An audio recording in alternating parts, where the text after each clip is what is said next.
closer you are to death, the more alive you feel. You're James, aren't you? Yes. Who's that? It's Nikia Laude. He's just been signed by Ferrari. But he's a nobody. Look at the way he's driving, like an old man. Right now, with zero incentive, why would I drive fast? Because I'm asking you to.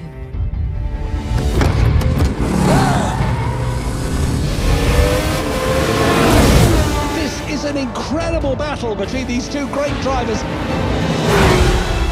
Next time, I'll have you. No chance. You're just the party guy. That's why everybody likes you. Yes, I know, I'm terrible. No, you're not terrible. You're just who you are at this point in your life.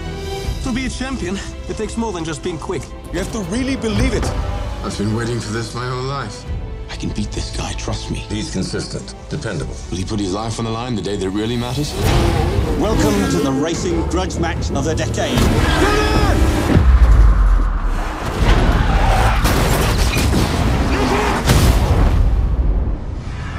World champion Nikia Laude, trapped in a searing inferno of 800+ degrees.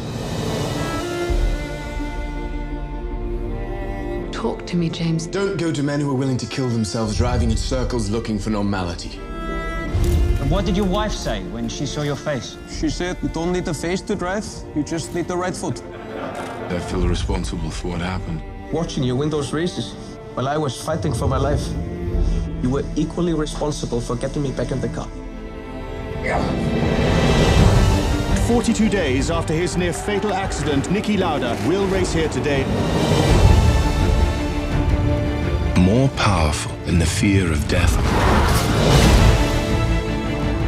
is the will to win.